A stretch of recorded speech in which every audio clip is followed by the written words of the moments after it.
الحمد لله رب العالمين الذي نحمده ونستعينه ونستغفره ونتوب إليه ونعوذ بالله من شرور أنفسنا وسيئات أعمالنا من يهده الله فلا مضل له ومن يضلل فلا هادي له أشهد أن لا إله إلا الله وحده لا شريك له وأشهد أن محمدا عبده ورسوله الذي لا نبي بعده اللهم صل وسلم وبارك على سيدنا محمد وعلى آله وصحبه أجمعين.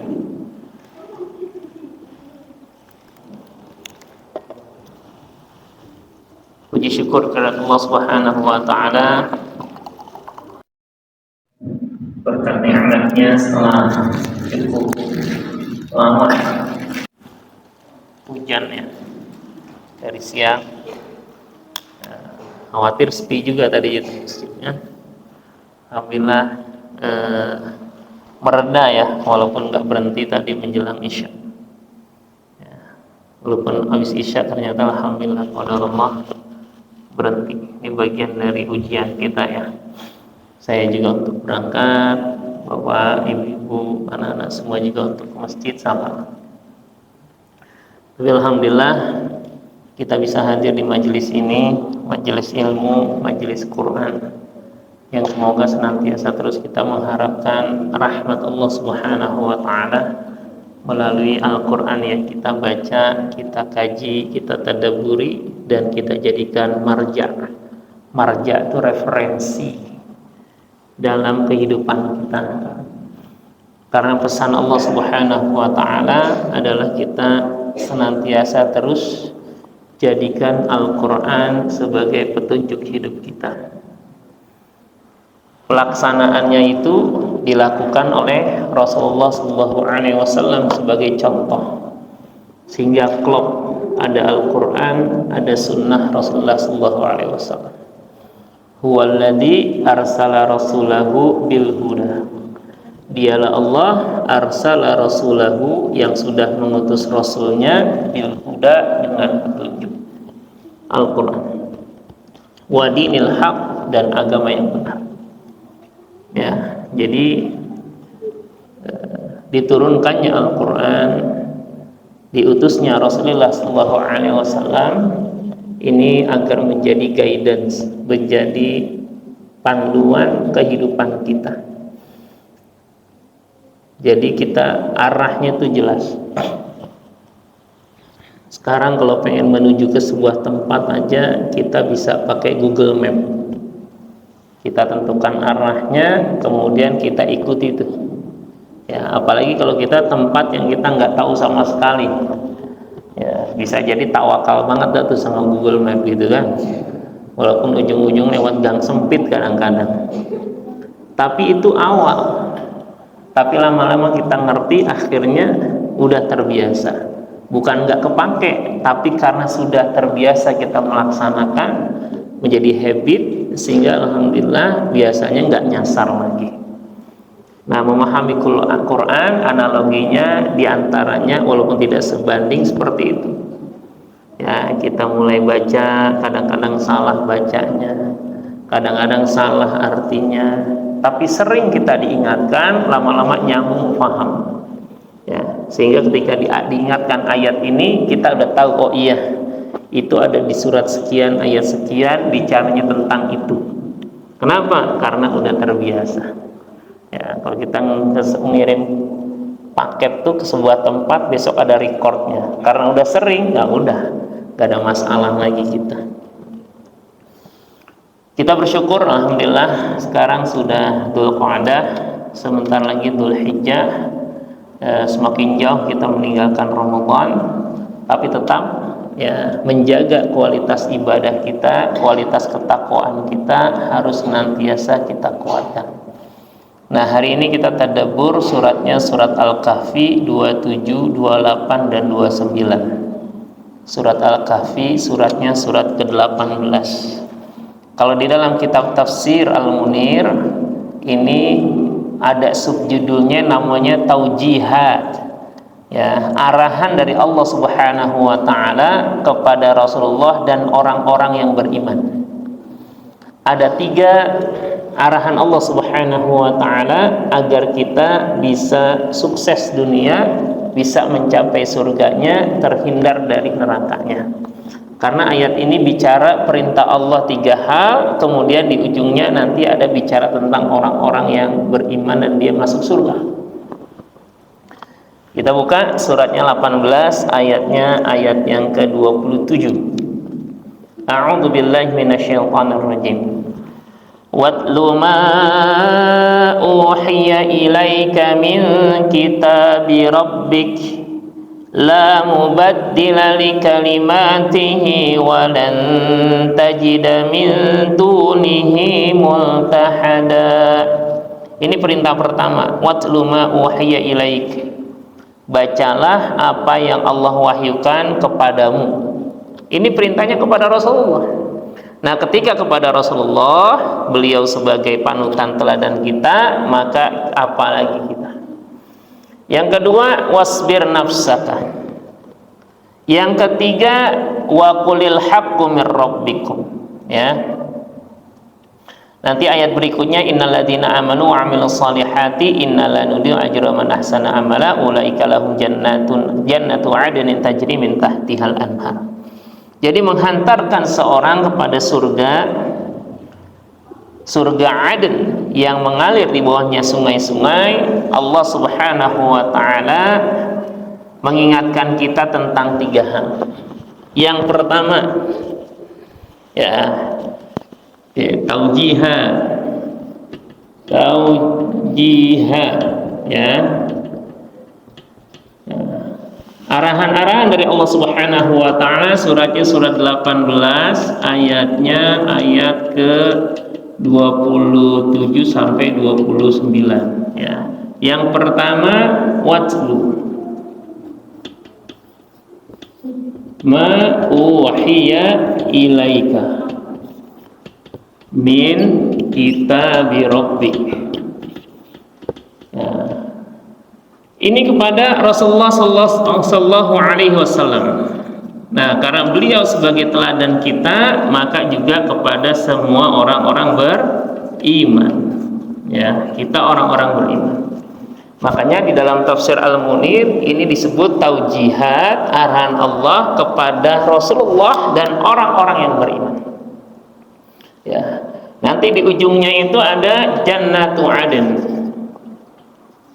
Nah, sehingga inilah diantaranya dalam surat Al-Kahfi yang kita diingatkan, ya, menjaga kualitas ketaatan kita kepada Allah Subhanahu wa taala, apalagi jauh dari Ramadan.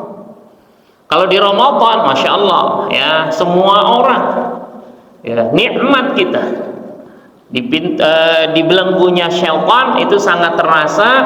Subuh rame, isya rame, ya kan? Apalagi di hari-hari terakhir, walaupun bisa jadi sebagian kita ada yang udah mulai pada berguguran, tapi bisa jadi diri kita terus semangat, ya, di Ramadan. Tapi pertanyaannya, bagaimana dengan 1 Syawal? Coba, ya, ayat ini kata Allah nih, bacalah, tilawahlah, ya. Ada yang menerjemahkan bacakanlah, ya. Kalau bacakanlah biasanya pakai alaihim, ala, ada alanya. Watlu ma uhiya ilaika, ala siapa, kepada siapa, gitu kan, ya. Maka kalau kita baca beberapa penafsiran, Rasulullah diminta untuk baca Quran dan membacakan kepada umatnya. Agar apa? Utlu, bacalah Quran itu. Ma uhiya ilaika min kitabi rabbik, ya, dari Al-Quran. Ini perintah Allah kepada Rasulullah. Padahal Al-Quran turun kepadanya. Beliau fasih dengan bacaan Qurannya, hafal Qurannya, mengamalkan nilai-nilai Quran. Tapi beliau tetap diperintahkan watlu ma uhiya ilaika min kitabi rabbik. Coba kita evaluasi, ya. Saya mencoba mengamati trip saya, keluarga. Bahkan di satu Syawal aja bisa jadi malam satu Syawal kita termasuk yang nggak baca satu ayat Quran. Bisa jadi. Alasannya sibuk takbiran. Ba'da subuh satu Syawal bisa jadi kita nggak juga buka Quran. Siap-siap mau sholat.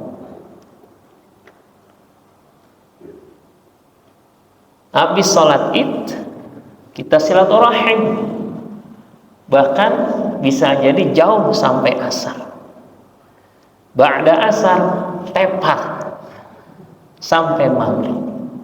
Coba, bisa jadi tidak ada satu ayat pun yang kita baca di luar bacaan sholat kita.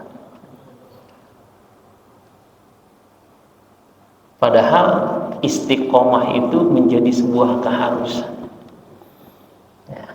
Rasulullah diingatkan baca. Kenapa? Karena di dalamnya ada perintah dan larangan. Dengan Al-Quran ini menjadi panduan bagi kehidupan kita. Ya. Apalagi kalau kualitas baca kita, ketika kualitas bacanya pada saat baca, pada saat itu kita paham. Itu nikmat. Jangan berhenti ketika membaca kemudian dihafal. Alhamdulillah sudah baca, sudah hafal. Ya tadi imam kita baca surat apa? Al-Baqarah. Ya, ingatnya tentang musibah biasanya ya. Padahal bicara tentang wasta'inu bis-sabri was-shalah. Ya, minta pertolongan kepada Allah melalui sabar dan sholat. Ketika kita memahaminya, maka kita bisa fokus dalam sholat kita dan menjadikan itu pelajaran buat kita. Bisa jadi saat ini kita termasuk orang-orang yang lagi diuji oleh Allah Subhanahu wa ta'ala. Ternyata ada arahan Allah Subhanahu wa ta'ala, taujih itu arahan dari Allah dalam Al-Quran yang dibacakan oleh imam. Masya Allah. Langsung kita tuh, oh iya, dapat musibah bukan makin dekat sholatnya, makin jauh ya. Padahal minta tolong kepada Allah bisabri was sholat ya. Sabarnya juga, ibadahnya juga makin dekat ya. Itu kan cara Allah ngingetin kita. Belum kalau kita baca ayat-ayat yang lain tuh. Ada seorang jamaah tuh, saya sebelum khutbah Jumat dia tilawah karena di samping saya. Dia habis baca satu ayat, dia berhenti. Dia baca terjemahnya seperti dia baca Arabnya. Dibaca semuanya. Keluar suaranya gitu. Saya bilang, oh takjub saya sama orang. Kenapa? Karena kan dia nggak ngerti bahasa Arab.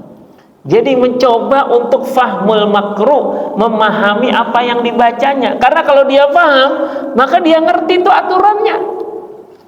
Bisa jadi kita sering baca karena kita nggak paham, kita nggak tahu saat itu kita sedang dinasihati oleh Allah Subhanahu wa ta'ala, diberikan sebuah arahan yang begitu besar. Cuma karena kita nggak paham, lewat gitu aja ya. Ini Rasulullah yang diingatkan, watlu ma'u'iya ilaika min kitabi rabbik la mubaddila likalimati. Maka tidak ada perubahan terhadap ketetapan Allah Subhanahu wa ta'ala, termasuk apa yang ada di dalam Al-Quran. Walan tajida min dunihi multahada, maka engkau tidak akan bisa mendapatkan tempat bersandar, bergantung, berlindung kecuali Allah Subhanahu wa ta'ala. Ini perintah pertama dari Allah. Makanya kegiatan tadabbur Quran bukan cuma kegiatan malam Ahad pertama, tapi kegiatan itu harus berlangsung saat kita interaksi dengan Al-Quran, kita berusaha untuk mentadabburinya. Kalau nggak bisa bahasa Arab, berarti dengan terjemahnya. Walaupun terjemah kadang-kadang kalau kita memahami letterlek ya bisa jadi kita agak bingung-bingung dikit ya. Nah kalau bingung-bingung nanti nanya pas pengajian ya, fasalu ahla dzikri in kuntum la ta'lamun, tanya pada ahlinya. Maka selepas Ramadan dan kita udah di Syawal dan Dzulqa'dah, coba deh peningkatan interaksi kita dengan Quran seperti apa yang sudah kita lakukan. Karena bisa jadi setiap tahun kita nggak meningkat, cuma mengulang aja. Beberapa pekan yang lalu ada majelis taklim, saya hadir. Saya bilang majelis itu selalu diawali dengan tilawah. Saya bilang karena saya ke klinik gigi agak lama ya sore, saya bilang mulai aja tilawah dulu deh ya, mulai tilawah. Tilawahnya bergantian, satu orang sesuai bacaan di rumah. Pas saya datang ada seorang yang lagi baca surat Yusuf ya, surat Yusuf. Pas baca salah, saya tegur, coba ulang sekali lagi. Baca lagi salah lagi, saya ulang sekali lagi. Saat itu dia sedang baca Ismam. Ngerti deh Ismam apa deh? Ya, katanya nggak enak juga nyebutnya monyong ya. La ta'manna. Nah, saya ngelihat dia begitu aja. Usianya lebih tua dari saya. Saya tanya, tahu Ismam? Nggak tahu. Terus selama ini ngajinya gimana? Ya udah sedapatnya aja. Nah biasanya kalau kita nggak ngaji, kita nggak tahu kita salah. Ya. Dan na'udzubillah ketika kesalahan itu dibawa ketika kita jadi imam. Bahkan kita bawa ketika kita ngajarin anak-anak kita, maka kesalahan itu menurun ya. Rasulullah SAW berinteraksi dengan Al-Quran, maka setiap malam di bulan suci Ramadan didatangi oleh malaikat Jibril yudarisuhul Quran. Malaikat Jibril ngajarin Rasulullah Quran. Pertanyaannya, ngajarinya itu apakah Quran turun kepada Rasulullah di malam Ramadan itu? Enggak semua. Terus setiap malam ngapain?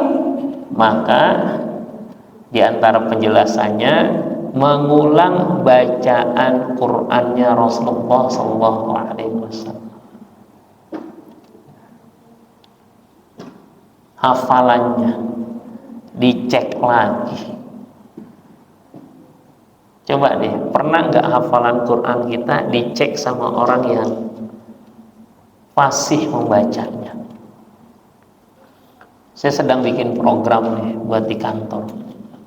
Ya, bikin sanad, bukan sanad ya, ikut pelatihan agar mendapatkan sanad Al-Quran, khusus surah Al-Fatihah.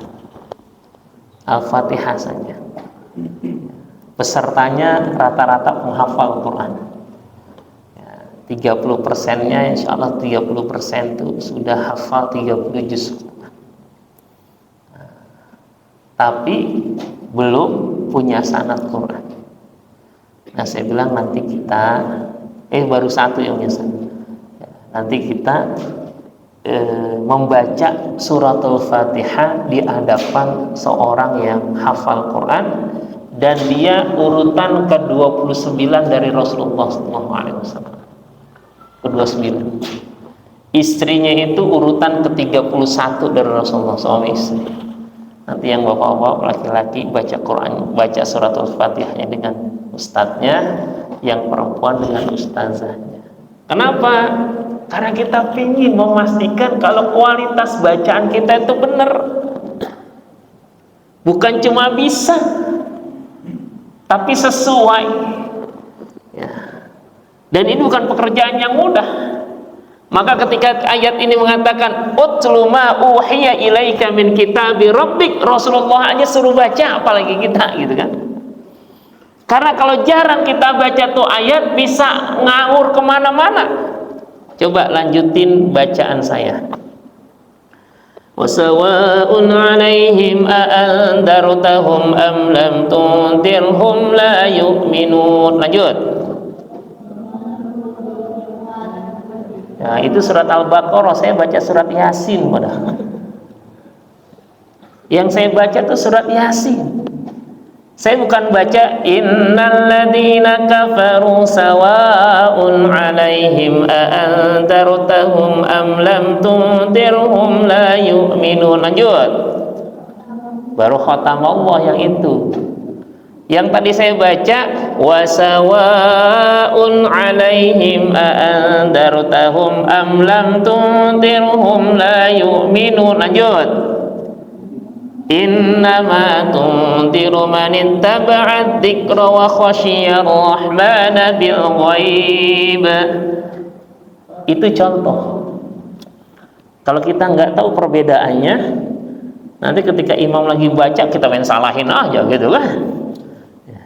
Nggak taunya di surat yang berbeda ya.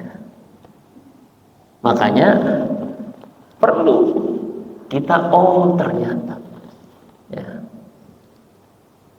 kita baca lagi, kuatin lagi.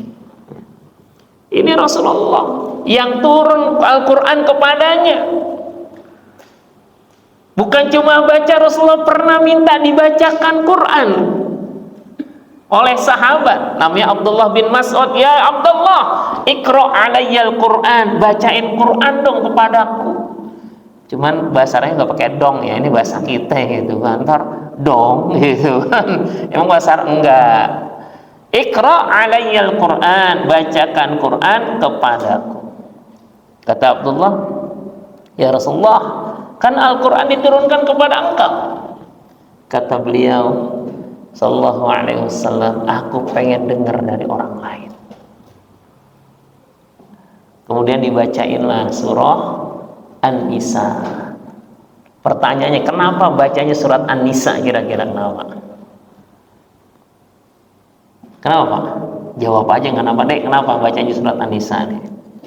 Gak napa deh, gak dihukum, gak diomelin, kita nyantai aja. Kenapa kira-kira?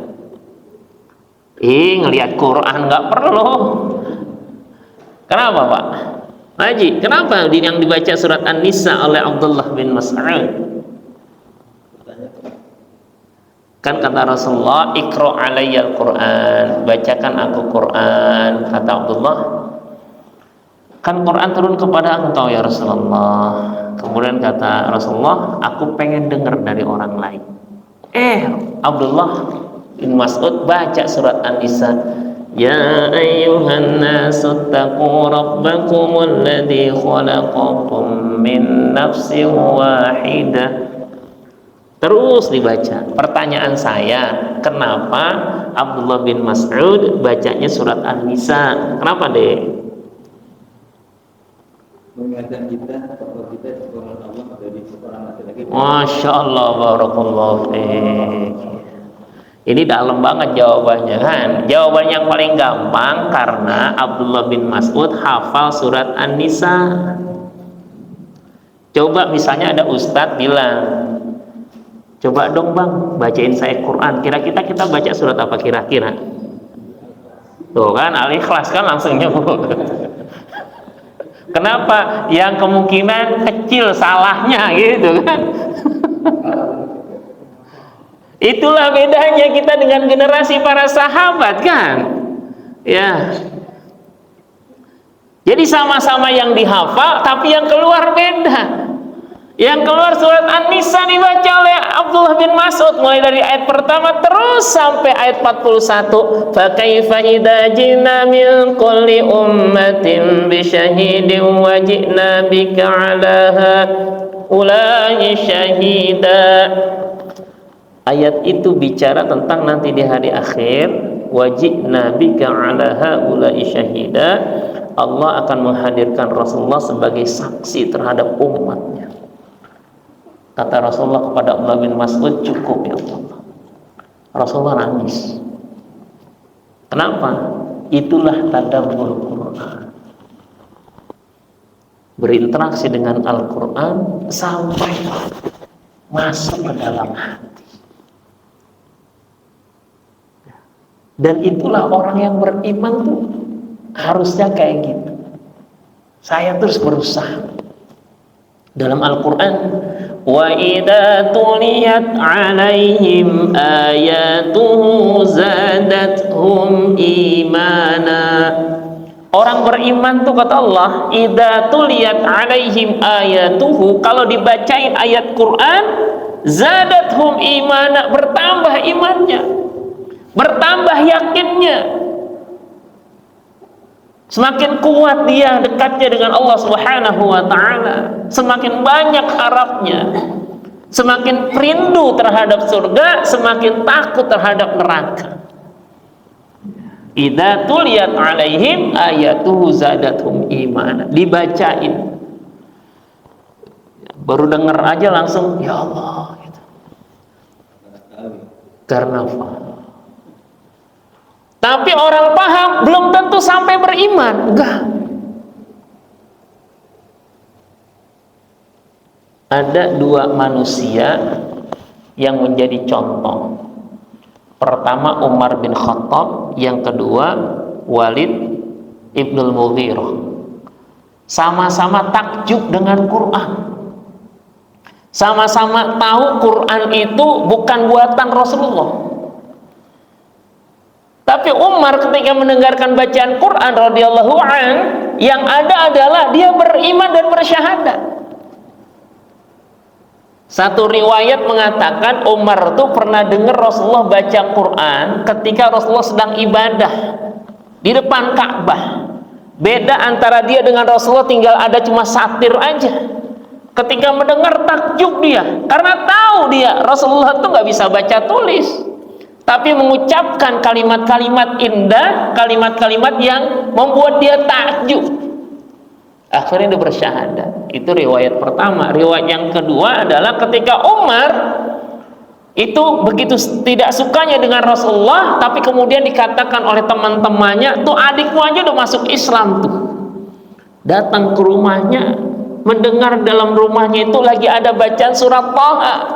Sama, menjadi dia masuk dalam relung hatinya karena dia paham bahasa Arab kan, orang Arab. Ya ampun, tapi apa yang terjadi? Langsung dia cari Rasulullah. Untuk apa? Bukan ngebunuhnya, bersyahadat. Itu paham sampai masuk ke dalam hati dan jadilah keimanan. Tapi Walid ibnul Mughirah, dia tahu, dia ngerti, ini Quran ini tinggi nilai syairnya. Gak mungkin Muhammad yang buat ini. Tapi kalimatnya bukan mengatakan dia beriman, illa sihru yu'ta. Ini sih sihir nih yang kayak gini nih, gitu kan? Dan itulah diantaranya, maka ada orang yang beriman, ada orang yang kufur. Maka bersyukurlah kita ketika kita interaksi dengan Al-Quran, kemudian zadathum imana, bertambah keimanannya. Di ciri orang ini diawali surat Al-Anfalnya itu diawali dengan innama. Innamal mu'minuna. Nanti ayat keempat bunyinya ulaika humul mu'minuna haqqo. Jadi udah di sini cuma atau hanya, cuma orang yang beriman yang kalau dibacain ayat Quran bisa dia bertambah imannya. Closingnya kata Allah, ulaika humul mu'minuna haqqo. Merekalah orang beriman yang benar. Jadi kalau pengen tahu orang beriman yang benar, salah satunya adalah kalau dibacain ayat Quran bisa bertambah keimanannya. Nah, ini PR besar kita. Makanya diusahakan tuh, ya, surat yang kita udah baca, kemudian kita coba pahami sedikit demi sedikit. Paling tidak dari subjudul di Quran terjemah tuh ada subjudulnya, kita ngerti. Oh, ayat ini, surat ini isinya tentang ini. Ada buku tuh namanya Roadmap Quran. Ya, kayaknya baru dicetak. Saya udah dapat PDF-nya, ada yang ngirim. Jadi setiap surat itu kandungannya tentang apa aja, tapi secara umum, poin-poin aja. Saya bilang nih, Masya Allah, ini sangat membantu nih untuk kita yang nggak ngerti gitu kan. Jadi tahu, oh surat Al-Fatihah isinya tentang ini. Oh surat An-Nas isinya tentang cukup bagus menurut saya ya. Tapi saya belum melihat kontennya. Tapi menurut saya tuh bagus jadinya. Jadi surat Al-Ikhlas itu ada poin-poinnya tentang ini, bukan terjemahnya. Ya, tapi nilai yang ada di dalam itu tentang apa? Ya. Bayangkan ketika kita mau sholat, kemudian kita punya pemahaman, dibaca gitu, makin nyambung. Kadang-kadang kita nggak paham semuanya aja, tapi kita tahu 1-2 kata yang membuat kita terkesima, takjub, fokus, itu bisa mendatangkan interaksi yang kuat.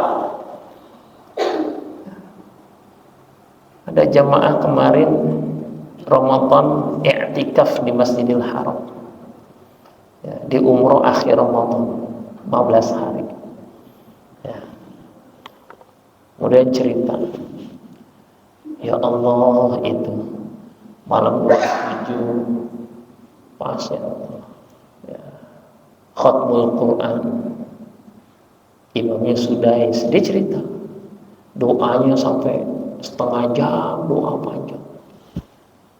Kita cuma dengar tentang nar aja itu, neraka, bisa nangis. Allahumma inna na'udzubika min adzabil qabri wa min adzabi jahannam wa min adzabin nar. Nangis. Pokoknya kalau udah nar, nangis aja. Sampai udah kering nih air mata. Doa lagi tentang itu lagi. Nas'aluka ridhaka wal jannah wa na'udzubika min sakhatika wa nar. Nangis lah. Padahal dia tahu cuma nar doang.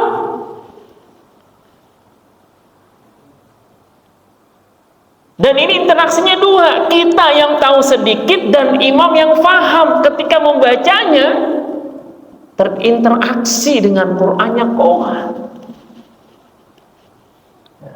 Jadi enak jadi imamnya juga. Kenapa? Karena paham.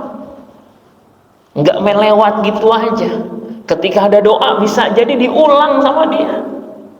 Kan pernah ada sahabat namanya Huzaifah, dia pengen ngikutin Rasulullah lagi sholat qiyamul lail. Rasul lagi sholat qiyamul lail, dia main ikut aja gitu kan. Akhirnya dia cerita tuh, kirain bakal ruku setelah surat Al-Baqarah pertama dibaca, pengen ruku, kata dia, saya menyangka Rasulullah akan ruku di ayat yang ke-100 gitu. Itu para sahabat gitu ya. Jadi ada orang baca surat panjang, kemudian dia menyangka Rasulullah akan ruku di ayat yang ke-100. Kalau kita Pak, ada imam baca nih taraweh, alif lam mim, kita tahu dalikal kitabul la raiba, langsung kan kita, ini bakal ruku di ayat keberapa? Tebakan kita ayat keberapa kira-kira? Ya. Tebakan kita tuh paling dekat tuh ulaika humul muflihun kan. Baru berikutnya innalladzina kafaru gitu. Ini sahabat gitu. Tadi Abdullah bin Mas'ud, ini Huzaifah di belakang Rasulullah. Aku nyangka Rasulullah akan rukun di ayat yang ke-100. Sampai di kalimat ujung-ujungnya tuh di hadis itu, jangan panjangnya berdiri Rasulullah, ruku Rasulullah hampir sama dengan lamanya berdiri. Sampai kayak gitu. Kemudian kalimat Huzaifah, apabila Rasulullah marra, dia lewat ayat-ayat tentang perlindungan, maka Rasulullah berlindung kepada Allah. Perlindungan biasanya tentang neraka. Ya, begitu. Saya pas baca itu, ya Allah, jauh banget kita sama nanti ya. Saya suruh mimpin qiyamul lail kemana Ramadan. jadwal satu apa jadwal qiyamul lail siap. Ya, pas pengen sholat kata jamaah jangan lama-lama ya gitu. Saya jadi deg-degan kalau dari request, takut kepanjangan gitu kan. Ntar dia nggak husu, kan udah dibilang tadi jangan lama-lama, lama-lama juga gitu, takutnya gitu lah. Waduh, kasih sponsor. Padahal udah defaultnya jam 3 sampai jam 4 gitu kan. Dia kayak 40 atau 50 menit, kortingnya 20 menit lumayan tuh, panjang gitu kan. Padahal kalau qiyamul lail biasanya itu jedanya lama, artinya setelah rukunya juga lama, setelah itu antara dua rakaat itu agak lamaan, banyakin doa gitu kan. Ya. Tapi requestnya kayak gitu mau diapain kan? Ya. Kesian nanti dia nggak ridho, repot juga gitu kan. Ya. Bahkan ada yang taraweh itu Ar-Rahman dibagi 8 aja masih protes juga gitu kan. Ya. Dan alangkah bahagianya itu hatinya ketika imam habis waladhdallin amin baca apa? Alhaakumut takasur. Wah, itu udah nikmat terindah itu ketika lagi tarawih, benar. Ya, jadi kalau udah pada surat-surat ya ayyuhalladzina amanu bingung nih bakal ruku di ayat keberapa gitu kan. Tapi kalau udah alhaakumut takasur, wah udah tuh. Bisa-bisa saking lupanya sujud selalu syukur dia kan, alhamdulillah ya Allah. Ini bercanda. Itu sahabat kita interaksi dengan Qur'annya. Makanya Rasulullah aja disuruh untuk watlu ma uhiya ilaika min kitabi rabbik. Maka tanamkan dalam hati kita dan keluarga kita, tiada hari tanpa membaca Al-Quran. Tambahin lagi, tiada hari tanpa membaca terjemah Al-Quran walaupun cuma satu ayat. Coba ya, khususnya ayat-ayat yang sering kita baca sholat. Innahu ya'lamu jahra wa ma yakhfa. Kita udah sering. Coba kalau pejabat-pejabat sering dengar-dengar ayat kayak gitu tuh. Innahu sesungguhnya dia Allah ya'lamu mengetahui ma ya'lamu ma innahu ya'lamul jahra yang tampak wa ma yakhfa dan apa-apa yang tersembunyi. Di ayat yang lain wa in tubdu ma fi anfusikum aw tukhfuhu yuhasibakum bihillah.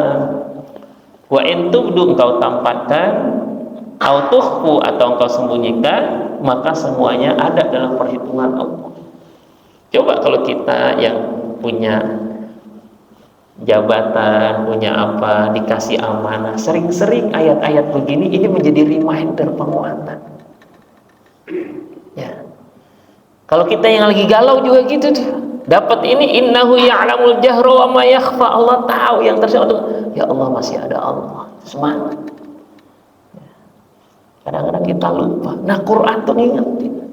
Maka fungsi Quran ada tazkirah, ada tabsyir. Ada busyra, ada nadhiro, ada kabar gembira dan juga ada kabar peringatan. Di samping kisah-kisahnya dalam bentuknya, ada dalam bentuk cerita. Ini yang pertama. Kita sampai 8:30 ya, 1 jam saja. Yang kedua, Rasulullah SAW diingatkan wasbir nafsaka, dan sabarkanlah dirimu bersama orang-orang yang menyeru Tuhannya di pagi sore hari semata-mata mengharap ridho Allah, taat kepada Allah. Ini kalau kita lihat asbabun nuzul ayat ini, kisahnya itu dalam tafsir ya. Jadi Rasulullah SAW itu banyak berinteraksi dengan multi level orang. Nah, satu sisi ada sahabat-sahabat yang fuqara, mereka-mereka yang fakir, ekonominya lemah. Tapi di sisi lain ada Quraisy itu yang mereka ekonominya menengah ke atas. Rasulullah diingatkan wasbir nafsaka ma'al ladzina yad'una rabbahum. Kenapa? Karena yang ekonomi atas nggak mau gabung yang sama yang ekonomi lemah. Kayaknya kita nggak level deh.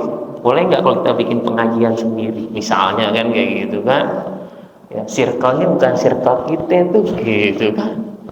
Kalau ini sederhananya Margonda, kalau ini sederhananya Jalan Baru, beda kan? Walaupun sama-sama namanya sederhana, gitu kan. Kalau sederhana ini biasanya levelnya Simpang Raya, gitu kan. Kalau sederhana ini biasanya Wisma Bahari, kan beda-beda, gitu kan. Ini ada nih yang ini nggak mau gabung. Rasulullah diingatkan, wala ta'du ainaka anhum, jangan matamu berpaling dari mereka yang ekonominya lemah ini. Turidu zinatal hayatid dunya, karena engkau pengen keduniaannya dia. Nggak boleh, perlakukan sama. Masya Allah. Nih bagaimana Rasulullah diingatkan untuk bersabar bersama dengan orang-orang yang ikhlas dalam menyembah kepada Allah, walaupun ekonominya bisa jadi tidak membahagiakan kita. Ya. Artinya kalau kita interaksi, yang kebayang masalah aja itu. Ya. Kan ada kayak gitu. Ya. Kalau ngaji misalnya, ya. Sebentar-bentar curhatin masalahmu. Ustaz boleh konsul nggak? Ya silahkan. Gimana Ustaz ya? Ujung-ujung masalah lagi gitu kan? Ya. Sampai ada tuh kawan saya giniin ya. Ente tuh bisnis, kalau ada masalah curhat ke kita. Tapi giliran untung, lu pada diem-diem banget gitu. Bukan kita nggak mau, ya imbang lah. Kayak gitu kan. Ya alhamdulillah Ustadz, saya habis buka ini, habis ini, alhamdulillah. Bukan kita minta duit, yang enggak, kita pengen dapat busyro gitu kan, kabar gembira kan enak ya. Ini giliran yang satu sama-sama bisnis, kemudian yang satu ditagihnya susah. Saya ditanya, Ustadz bisa tolong tagihin nggak? Lah bisnis sama ente nagihnya aneh gitu. Nggak, kalau sama ente kan kayaknya dia nggak enakan gitu, gitu kan. Ini kisah nyata nih. Iya betul. Ya, bukan cuma satu, beberapa orang kayak gitu. Ya, tahu-tahu Ustadz katanya dia ngaji sama ente. Iya, titip dong. Kenapa? Jatahnya belum dibayar tuh gitu. Ada yang nggak ngaji-ngaji gara-gara selek itu masalah bisnis. Tahu saya di WhatsApp, Ustaz nih dia nih masalahnya nih bisnisnya sama aneh, belum dibayar gaji kita. Waduh, enak juga saya tanya. Bukan begitu Ustaz, aneh nggak mau ngelibatin ente. Ya, jadi juga di ente terlibat nih gitu. Begini kondisinya Ustaz, baru ya tolong ya selesai, jangan bawa ke kita gitu. Intermezzo cerita, banyak kondisi. Tapi jangan palingkan terhadap mereka-mereka yang keterbatasan itu cuma semata-mata karena ada mereka-mereka yang ekonominya kemudian lebih tinggi, akhirnya kita meningkat. Dan ini tausiah juga untuk para dai, para ustaz. Ya, jangan yang ngeladenin yang Pertamax doang. Ya, giliran yang solar ya kan, yang sering dorong gitu kan. Ya Allah, godaan ustaz besar.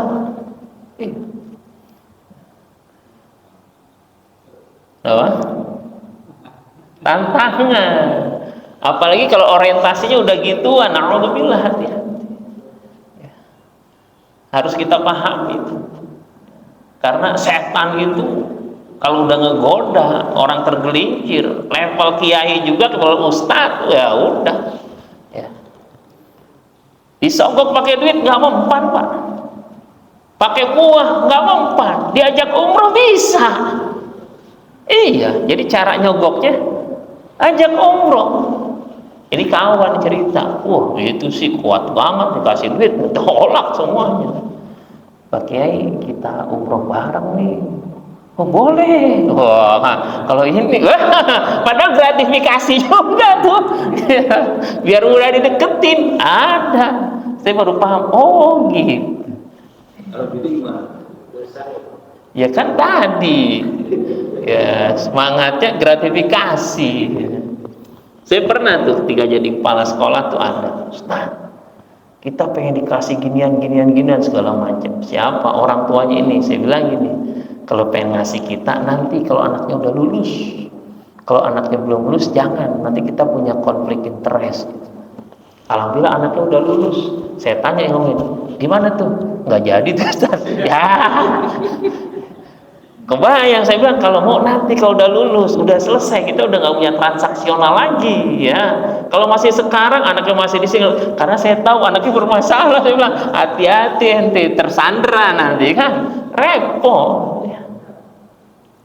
Baik lagi kajian kita.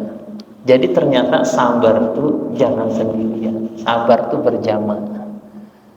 Kenapa sih kita puasa Syawal susah Pak? Karena nggak berjamaah. Kita masing-masing. Tapi kalau kita buat di rumah berjamaah itu indah. Salah satu triknya itu ya kita temenin istri, ya bareng-bareng. Dia lagi puasa bayar utang, kita puasa sunnah Syawal. Bisa, atau bareng-bareng ajak keluarga, itu lebih enak ya. Kenapa kita sholat ke masjid berat banget di bulan Syawal, Dzulqa'dah nih? Karena kalau di Ramadan itu guyup orang pada kesini, maka saling mengingatkan di rumah dengan apa? Istri, anak-anak. Kita ngingetin anak, nanti suatu saat kita diingetin sama anak kita. Indah loh Pak, ketika ibadah diingetin anak, ya Allah, bahagia. Kita lagi tidur dibangunin, ya azan, ayo kita ke masjid, ya Allah nikmat. Ada seorang ibu saya bikin pengajian waktu itu anak-anak, waktu udah lama ya, anak-anak SD, waktu saya masih ngajar SD ya, kita ada kegiatan pengajian kelompok kecil ya, saya bilang nanti hari ini kita sholat qiyamul lail ya, masing-masing aja silahkan, seminggu sekali aja, cuman gitu doang. Namanya anak-anak, dia bangun ya, setelah bangun dibangunin emaknya,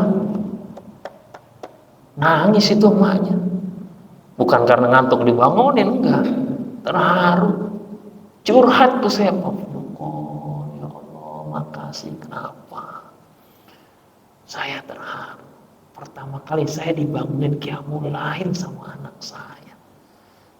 Karena bisa jadi sholat subuhnya aja berat gitu kan, bangunin qiyamul lail, ya Allah, Masya Allah. Itu kalau kita punya lingkungan yang baik tuh, memotivasi kayak gitu. Kadang-kadang anak itu jadi sumber inspirasi kebaikan buat kita ya. Makanya jadikan mereka tuh sahabat kebaikan kita, istri, anak, jadi sahabat. Karena bisa jadi saat ini kita ngajarin dia, nanti ketika udah settle, udah baik, bisa jadi dia tuh yang bakal ngingetin kita ya. Pernah nggak Pak ngerasain bagaimana ketika lagi kita baca Quran diperbaiki sama anak kita, diperbaiki sama istri kita? Kalau kita memperbaiki mungkin biasa, tapi ketika dia memperbaiki, Masya Allah, itu nikmat ya. Balik lagi kajian kita, pesan Allah kepada Rasulullah, wasbir nafsaka ma'al ladzina yad'una rabbahum bil ghadati wal 'ashyi yuriduna wajha wa la ta'du 'ainaka 'anhum turidu zinatal hayatid dunya. Yang berikutnya kata Allah, wala tuti' man aghfalna qalbahu an dzikrina. Jangan ikuti orang yang hatinya sudah lalai dari mengingat kamu, dari zikir, dari Quran. Jangan ikutin. Wattaba' hawa, apalagi orang-orang yang senantiasa menuruti hawa nafsunya. Ini pelajaran dalam bergaul. Dalam Quran diingatkan jangan ikut-ikutan gitu. Kadang-kadang kan kita ikutin tren ya. Kadang-kadang trennya itu nggak bagus, ikut-ikutan juga ya. Sampai selawatan pakai goyang sekarang. Iya, saya juga kaget kok jadi kayak gitu ya. Sekarang kan orang pakai yang ini, pakai TikTok tuh goyang gitu kan. Saya ngisi pengajian nih, habis pengajian Ustaz foto bareng, ya udah. Kita tiktokan, saya minggir. Saya bilang ya Allah ya Robbana. Sampai ada jamaah, Pak Ustaz emang nggak pernah ini ya mau dipoto bareng. Kadang-kadang gitu. Awalnya moto, lama-lama jadi habis foto nih kemudian apa? Apa yang pakai apa yang videonya apa namanya itu yang gerak-gerak? kayak foto apa namanya, yang ngulang-ngulang gitu tuh. Nah, lama-lama akhirnya goyang tuh tangannya, lama goyang badannya, lama kaki, ya udah, gitu kan. Alhamdulillah, hati-hati. Kadang-kadang kita ngikut-ikutan. Ya. Bahkan kata Rasulullah, andai kata nanti mereka masuk ke lubang biawak, kita ikut-ikutan juga, hati-hati. Maka kata Allah, wala tuti man aghfalna qalbahu an dzikrina. Jangan ikuti orang yang hatinya kami lalaikan dari mengingat kami. Ya. Khawatir kita ikut-ikutan lalai. Ya. Saya mungkin pernah cerita, ada yang biasa touring mobil, dia punya organisasi. Saya nggak nyebut organisasi mobil apa ya. Dicerita, karena saya juga biasa sama yang pada ngaji itu, saya suka ajak touring, cuma touringnya motor, ya nggak mobil, karena banyak yang menengah ke bawah nggak punya mobil. Ya udah. Nah kalau jalan sama saya itu biasanya kita udah persiapan tuh dari rumah, misalnya tahu 15 menit setengah jam sebelum zuhur, biasanya saya ingetin tuh, ayo siap-siap kita cari masjid sebentar lagi zuhur. Nanti pas pulangnya, oh tanggung nih, kita asar nanti di sono ya. Nanti baru setelah itu kita bebas tuh, ya bisa ngebut, bisa sampai insya Allah sebelum maghrib sampai Depok gitu. Nah kata dia, komennya gini, Ustadz kalau jalan sama ente, kita tuh enaknya diingetin jadwal sholat. Tapi kalau sama komunitas aneh katanya, itu banyak nanggungnya. Sono nanti ada masjid, tanggung masih lama. Tuh kan masih 10 menit, ntar gak ada lagi masjid, gitu kan. Gak ketemu, kira dapat masjid, gak bisa parkir. Ya, kecil banget parkirannya. Sono aja, sono. Udah lewat zuhur kan banyak yang tutup. Lewat lagi, ya tutup. Sono, lama-lama bablas. Itu faktor teman, hati-hati. Tapi kalau kita punya teman yang mengingatkan, barakallah, berkah. Dan jangan pernah dilepas teman-teman yang gini nih, wala ta'du ainaka anhum turidu zinatal hayatid dunya. Jangan palingkan matamu tuh dari mereka-mereka yang ikhlas nih. Mereka-mereka yang ngingetin kita tentang kebaikan. Ya. Cuma gara-gara masalah dunia. Karena kata Rasulullah di hadis yang lain, fasatakunu fitanun kaqita'il lailil mudlim yusbihur rajulu mu'minan wa yumsi kafiran wa yumsi mu'minan wa yusbihu kafiran yabi'u dinahu bi'aradin minat dunia. Ada seorang yang pagi harinya dalam keadaan beriman, sorenya kafir. Sorenya beriman, paginya kafir. Kenapa kata Rasulullah? Yabi'u dinatan yabi'u dinahu bi'aradin minat dunia, karena dia sudah menjual agamanya dengan kehidupan dunia. Kalau udah masalah dunia itu bisa lewat orang. Ya, ustadz aja juga gitu. Kalau udah masalah dunia, wah, berat. Ya. Baik, yang ketiga kata Allah, wa qulil haqqu mir rabbik faman syaa'a falyu'min wa man syaa'a falyakfur. Qulil haq, ya, katakan yang benar dari Tuhan. Artinya apa? Kita diminta untuk mensyiarkan nilai-nilai Al-Quran. Al-haqqu, kebenaran dari Allah. Quran ini bukan cuma buat sendiri, tapi juga buat orang-orang yang berinteraksi dengan kita. Siapa yang paling dekat? Yang paling dekat adalah keluarga kita.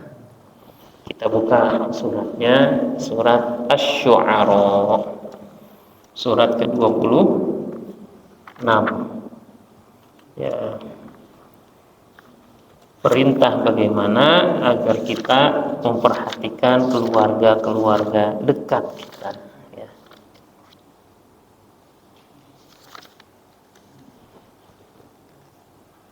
Ayatnya ayat yang ke 200 berapa nih? Kecil banget. 214. 215.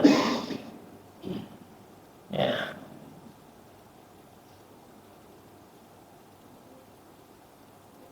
Ya. Gimana bacanya?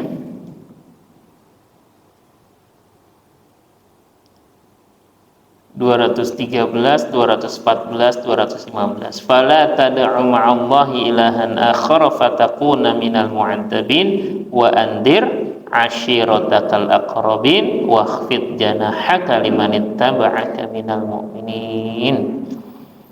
Ya. Boleh ada yang baca terjemahnya?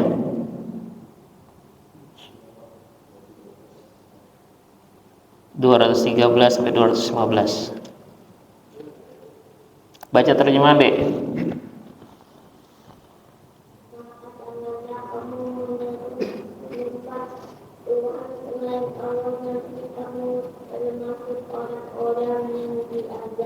Terus.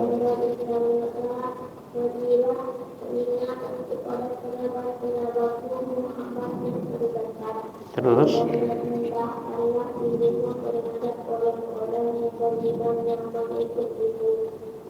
Iya. Wa andir ashiratakal aqrabin. Jadi selalu kalau kita dapat kebaikan, maka kita mengingatkan diri dan lingkaran terdekat kita. Wa andir ashiratakal aqrabin. Makanya kebaikan-kebaikan kita harus bisa dinikmati, dirasakan oleh orang yang paling dekat dengan kita. Siapa? Keluarga. Jangan sampai keluarga menjadi orang yang belakangan ngerasainnya. Apalagi nggak ngerasain kebaikan dari kita, cuman orang yang ngerasain itu, na'udzubillah. Ya. Jadi ustadz buat orang lain, tapi bukan ustadz buat keluarga, na'udzubillah. Ya, keluarganya sendiri nggak menjadi prioritas. Ini bahaya. Maka semangat kita, ku anfusakum wa ahlikum, jaga diri dan keluarga. Maka taujihat dari Allah Subhanahu wa taala ini, yuk kita terapkan untuk diri kita dan keluarga kita. Nah, untuk mensyiarkan Al-Qur'an nggak harus juga kita sifatnya itu bagaimana kita kutip ayat kasih tahu, kadang-kadang nggak harus itu. Cukup isinya aja kita kasih tahu. Misalnya ya, ketika ada anak kita bicaranya terlalu tinggi suaranya, kita ingetin, ya, ayo suaranya rendah sama orang tua, apalagi sampai membentak nggak boleh. Kalau kita hafal ayatnya, wala tanharhuma, jangan menghardik orang tua, kedua orang tua. Kan kita nggak paham, tapi nilai tadi itu cara kita mensyiarkan Quran. Tadi pagi saya ngisi, saya bilang kan tentang haji. Kita nggak pernah tahu apa yang terjadi besok, sehingga walaupun udah dapet jadwal akan berangkat haji tanggal 21, karena tanggal 21 berangkat, tetap kalimatnya insya Allah. Ada yang nanya, Ustaz, ada orang yang protes, kenapa jangan pakai insya Allah deh gitu. Saya bilang, kasih tahu itu pesan Quran. Karena bisa jadi orang itu nggak paham, disangka itu cuma budaya biasa aja. Itu Quran yang ngajarin. Ya, la taqulanna li syai'in inni fa'ilun dzalika ghadan illa ayyasha Allah. Surat Al-Kahfi. Kasih tahu. Bisa jadi dia nggak ngerti, dianggap tuh biasa aja. Yang kedua, mungkin dia trauma. Traumanya kalau orang udah ngomong insya Allah berarti nggak jadi. Ya, apalagi insya Allahnya pakai deh. Pak Ustadz, bisa ceramah nggak? Insya Allah deh. Ya, pakai deh sih, gitu kan? Insya Allah, gitu kan? Kalau misalnya nggak jadi, berarti ada udzur syar'i. Maksudnya apa? Sakit, ya kan? Hujan yang dia emang nggak bisa datang, gitu kan? Selama masih ada payung, ada jas hujan, ada mobil, maka itu jangan sampai niat kita itu bisa gagal, padahal kita udah ngomong insya Allah. Tapi ada triknya tuh, salah satunya ya, kalau pengen membatalkan sebelum waktu pelaksanaan, hubungin kita, mohon maaf ternyata Saya harus pergi ke sini, nggak bisa ditunda. Oh, itu enak. Jadi kita tidak termasuk yang melanggar janji.